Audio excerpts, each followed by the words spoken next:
Ever feel like saying yes to everything just to keep everyone happy? Well, you might be a people pleaser. Today, we're getting into why this might be doing more harm than good. I'll guide you through understanding the impact of always saying yes and how to start setting healthy boundaries.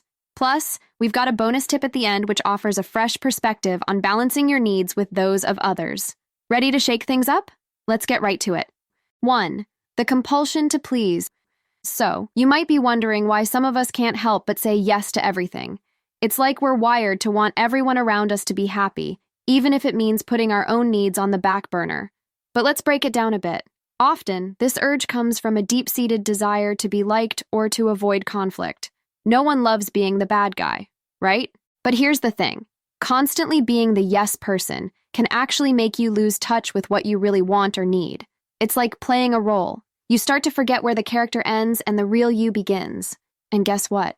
This can lead to feeling resentful because, let's face it, always being the go-to person for everyone else's needs is exhausting.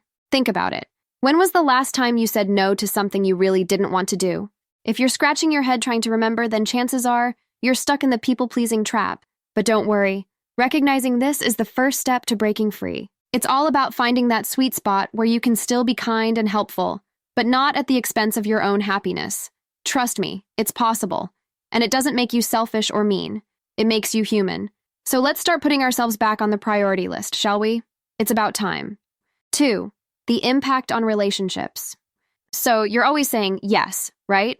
Feels good to be the go-to person, but have you stopped to think about what it's doing to your relationships? Always being the yes man or yes woman can twist the way people see you, and not always in a good way. If I'm always bending over backwards, people might start to expect it. They think, yeah, she'll do it, no problem. And suddenly, I'm not a friend, I'm a service. But wait, there's more. This constant agreement doesn't just change how others see you. It messes with the balance in your relationships. It's like, if one person is always taking and the other is always giving, things get lopsided, right? That's not what a healthy relationship looks like. Healthy relationships are about give and take, where everyone's needs are heard and respected. But if you're stuck in yes mode, you're not really part of that equation, are you? Now, I know what you're thinking, but I want to be helpful. And that's great, but there's a difference between being helpful and being taken for granted. Being genuinely helpful comes from a place of wanting to, not feeling like you have to. And guess what? When you start saying no, you might just find that your relationships start to even out. People start respecting your time and your energy more because they see you're there as a friend, a partner, a colleague. And that's the kind of balance we're aiming for. So let's start bringing some equality back to your relationships, shall we? 3. The physical and emotional toll. Now, let's chat about how always saying yes can actually wear you down, both in your mind and your body.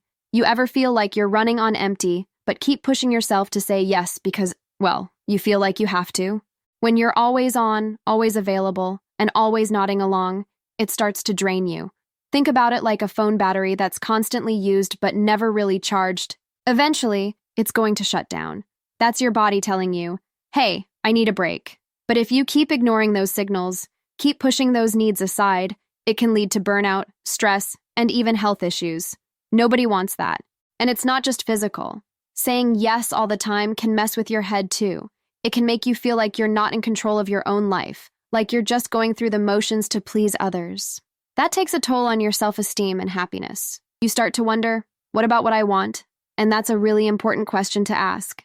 Taking care of yourself means you'll be in a better position to help others when you truly want to, not just because you feel like you have to. Remember, saying no sometimes doesn't make you a bad person. It makes you a smart one. If you are finding these insights helpful, show some love by hitting like and subscribe. Your support fuels our journey together. And please, share your thoughts or breakthroughs below. I'd love to hear your stories. 4. Setting boundaries. All right, we've talked a lot about the whole yes thing, but how do you start switching things up? It's all about setting boundaries. Now, I know what you might be thinking, but that sounds tough. And yes, it can be at first, but it's like muscle training. The more you do it, the stronger you get. Setting boundaries isn't about being rude or standoffish. You're just respecting yourself. It's saying, hey, I value my time and energy, and I need to make sure I'm not spreading myself too thin. It's about knowing your limits and making them clear to others, not in a harsh way, but firmly and kindly. Start small. It could be something like not checking emails after a certain time, saying no to plans when you're already feeling stretched, or just giving yourself a timeout when you need it. And you know what? Most people will understand. They might even respect you more for it because it shows you respect yourself. And remember, setting boundaries doesn't mean you're suddenly turning into this cold, unhelpful person. It just means you're taking care of yourself so you can be your best for those moments when you really want to say yes. Plus, it helps others understand what they can expect from you, which honestly can massively improve your relationships. 5. Authenticity versus approval. Now, let's talk about being real. It's easy to get caught up in the chase for approval, constantly modifying your actions and responses based on what you think others want to hear. But where does that leave you? Usually feeling pretty empty inside, right? Because it's like wearing a mask. Sure, you might fit in, avoid conflict, or even be liked, but it's exhausting and, honestly, a bit fake. Here's the deal. Being authentic, being true to yourself, that's where the magic happens. It's about expressing your thoughts and feelings honestly, not just saying what you think others want to hear. This is simply about honoring your own opinions and feelings. And guess what? People respect that. They might not always agree with you, but they'll know where you stand, and that builds trust. Plus, being authentic means you're living in alignment with your values and beliefs, and that's a huge source of inner strength and confidence. It's like being the captain of your own ship rather than floating along on someone else's. Sure, not everyone will like it, and that's okay. The right people, the ones who really matter, will stick around and they'll love the real you. 6. Building self-esteem. Now let's talk about boosting your self-esteem because, let's face it, constantly trying to please others can really knock it down. When you're always putting others first, it's like you're telling yourself that your own needs aren't important. But guess what? They are. And acknowledging this is the first step to building that self-esteem back up.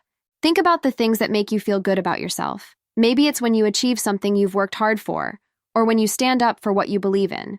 Start focusing on these moments and realize that your value doesn't come from how much you can do for others, but from just being you.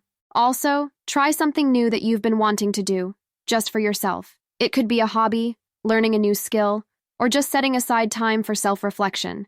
Doing things that are just for you can help reinforce the idea that you're worth spending time and effort on. And when you start feeling better about yourself, guess what?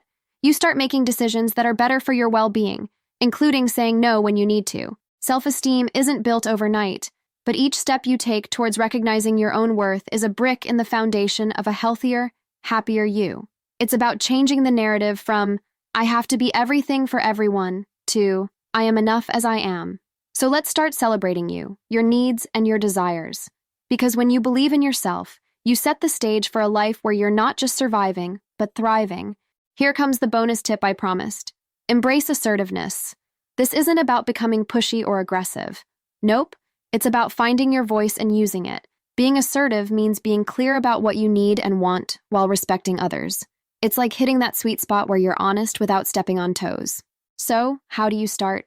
First, understand what you want in different situations. Instead of automatically saying yes, take a moment, think, is this something I really want to do? If it's not, then it's time to speak up. Remember, it's totally okay to express your thoughts and feelings. Practicing assertiveness can be as simple as expressing your opinion on where to eat out with friends or asking for a day off work when you really need it. And here's the cool part. The more you do it, the easier it gets. Plus, people will start to respect you more because they see you respect yourself. So go ahead, give it a try. Find your balance and start speaking your truth. Want more guidance on setting firm boundaries? Click the link for more advice on this. Or discover psychological tricks for building unbreakable confidence. Thanks for watching. Remember to like, comment, and subscribe.